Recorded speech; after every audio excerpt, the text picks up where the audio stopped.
Thursday, November 13th, 1997. They say the trip from Philadelphia to Fort Dix should take about an hour and a quarter. In fact, it has taken me 61 years. From the day I received my sentence, a merciful 18 months and only a nominal order of restitution, it has been impossible to imagine what it was going to be like. I had not known whether to begin to gird myself, to hunker down and start getting into prison mode, or to simply go on as I had, living day by day, until the time came when I had to self-report at the prison and begin a new, incomprehensible phase of my life, being utterly unable to conceive what it might possibly be like. I have almost by default opted for the latter. I would just go on day by day and confront it when the time finally came. It is so strange that I could not bring it into context. Prison was always a possibility. From the moment I found out from the phone call from the Daily News reporter that I had been indicted.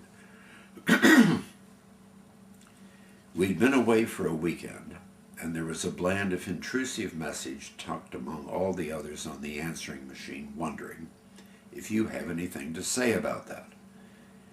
I'd spent my whole career, back when I had one, avoiding the press when clients were in trouble. It was reflexive to immediately conclude not to return the call. What the hell did he expect me to say? What do you say? I suppose I had started to think about it then. I had heard the jokes for years that the government could convict a ham sandwich if they wanted. I had done a lot more than the average piece of ham, and I think I knew from the very first call how this story was going to end. My malpractice carrier's attorney had said for years they'll never indict you. They realized it was all her fault. I would like to have believed this, but I knew it wasn't true. I wasn't even sure my lawyer thought it was true. I knew better. My secretary may have borne the heavier load of guilt, but I had crossed some lines, and it wouldn't take a genius to figure that out. If they indicted me, I damn well knew what they had discovered over the last 3 years. I had never tried to hide anything. It was all there in the bank records for anybody who wanted to look, and some people finally had. At the start, prison was just a distant possibility. Maybe it wouldn't come to that.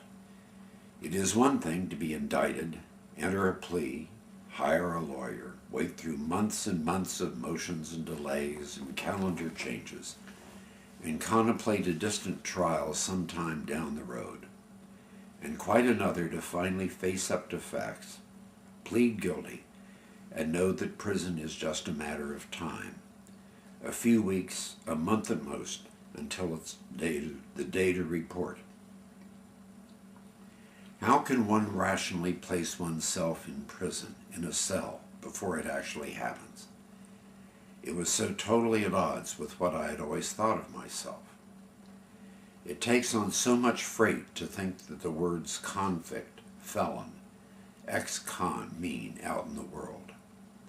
Everyone all along the way knew the outcome was possible, though only my initial lawyer thought it probable. She always thought I had certainly done so much more for which I could have been indicted. She kept saying my former secretary was in fact an unindicted co-conspirator, that I was either an accessory before or after the fact, so that whatever I had done or not done was beside the point.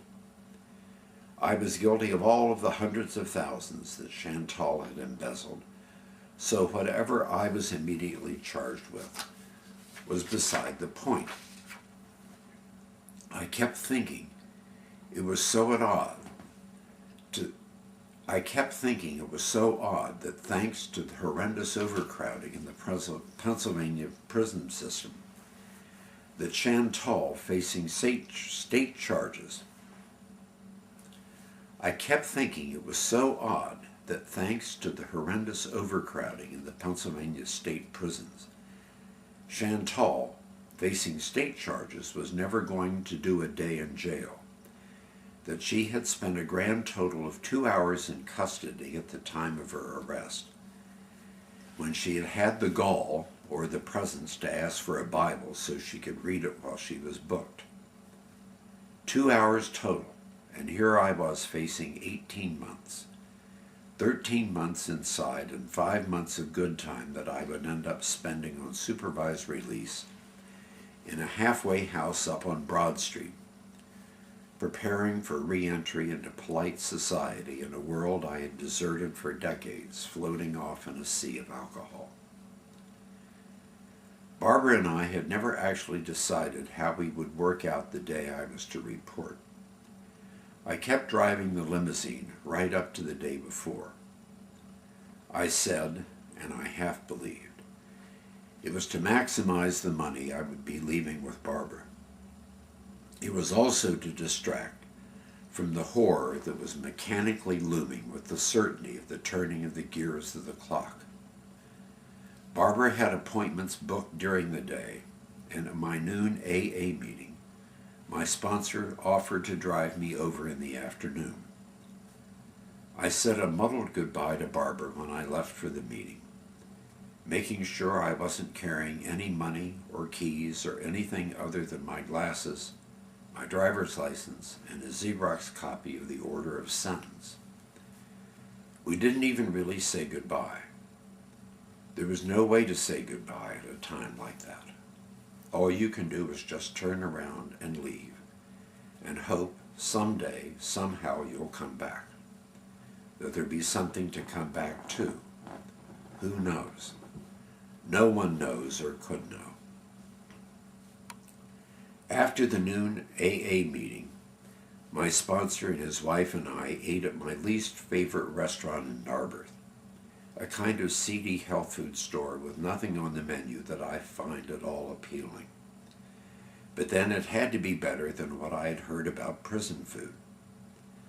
I had asked a former state senator who had done time for awarding phony, no-show payroll jobs in state government, and who is now making a living writing and advising people on how to do time, what the food would be like.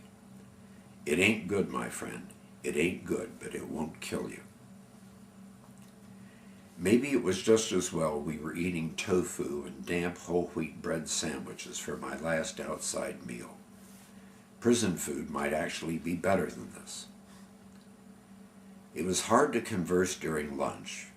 Ron and his wife chattered distractingly, but we all knew what was on tap, and we all kept our eyes on the faded clock on the wall. I didn't want to report late and start off my time in prison in the shoe or something worse. And after dawdling through the last lunch, we finally piled into the car for the drive to New Jersey and into the next chapter of my life. It was fitting that we were going to have to drive through Camden on the way to whatever awaited. Although I had lived within 40 miles of Fort Dix for decades, I had never actually been there and had no idea what to expect. The closest I ever came was representing Guck Kim and his wife and their good quality drugstore in a neighboring town to Fort Dix, where they sold dated merchandise to the soldiers' families on the base. One day, one of the Fort Dix wives came into their little store and slipped, fell, and injured herself on a skim of paper that Guck's daughter had scattered on the floor. Guck professed ignorance of the need for liability insurance and had overcharged and underserved the soldiers' families for the little shop where he was chronically behind in rent.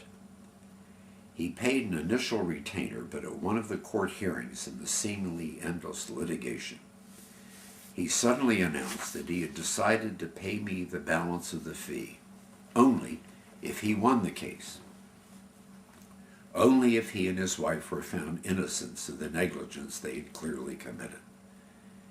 There were 3 or 4 eyewitnesses to the fact of the spread of the slippery paper scraps his daughter left on the floor.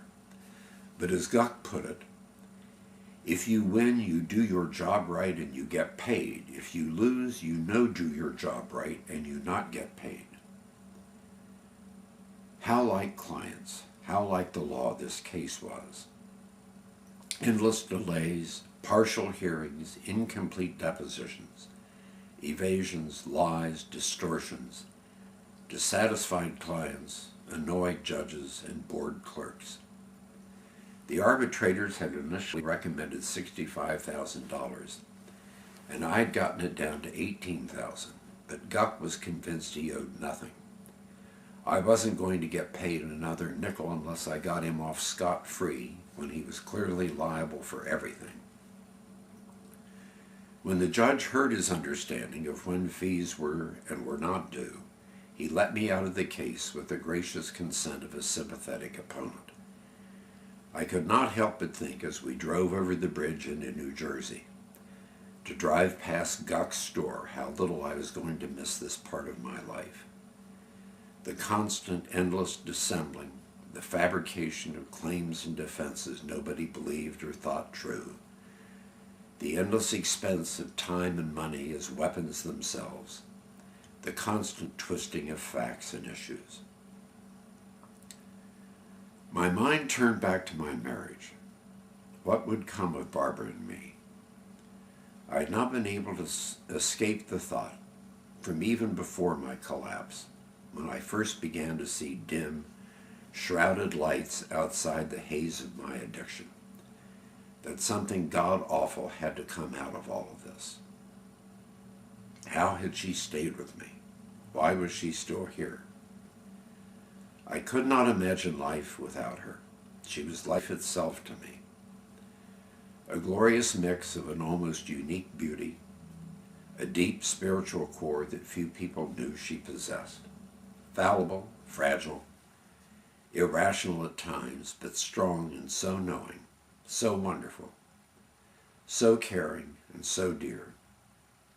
And always there were the eyes, the deep, penetrating, soulful eyes, the hundreds of different smiles, and that laugh, rich, heedless, raucous, that came so freely and so unguarded. Here I was now across the Ben Franklin Bridge and starting down the Admiral Wilson Boulevard. It was gray, overcast, and dismal, close to rain and close to my mood. The notorious Admiral Wilson Boulevard, named after the illustrious commander of the American Atlantic Fleet during the First World War, the fabled commander who never lost a ship, his memory now sullied and defined by a succession of by-the-hour motels, seedy, paint-flaking go-go bars, in one of which Tiny Tim's beloved Miss Vicky had once danced. The Gospel Ministry to the Lost, appropriately located. Discount drugstores, best deals in cars anywhere lots, and standing taller than all the rest in a discordant pure white, the nude two-girl show, nude hot oil wrestling, couch dancing, and private girl shows, 20 lovely ladies waiting just for you, Emporium. Truckers welcome, full-time security parking. And above that, an incongruous billboard of a young man smiling maniacally, bearing rich, full gums, pink and flawless skin, in a joyous athletic leap with a cigarette in hand, all of which smoking would destroy. And down at the bottom of the huge sign, far below the Alive with Pleasure slogan, in barely visible but distinct print, the Surgeon General's warning that smoking will cause lung cancer, emphysema, and heart trouble. Here I was, slowly driving past in choking traffic the shimmering advertisements of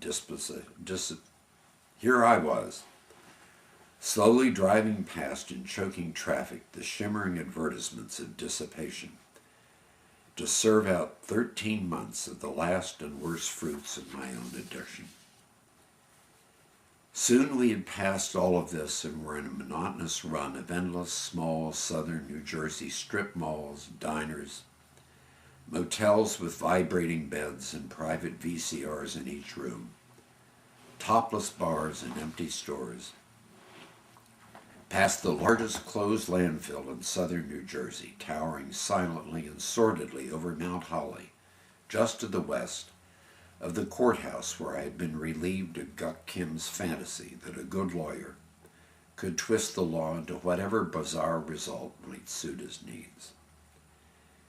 We began to slip by abandoned farms, disintegrating farmhouses, dreary homes too long unpainted, with gardens untended, and broken plastic gyms and abandoned car hulks that would never run again, scattered in the lawn and saved for no good purpose. After the final turn of the main highway, we drove for the last mile on a military road, past aging officers' quarters, inside low cyclone fences, up to the sign for Fort Dix East. We suddenly came upon strange, sparkling, well-maintained fences 15 feet high, arising out of brown, closely cut grass, topped with cascading rolls of concertina wire. Beyond this were endless rows of Red's 3-story brick buildings with trim running from dull fading gray to somber dark brown. We had finally arrived.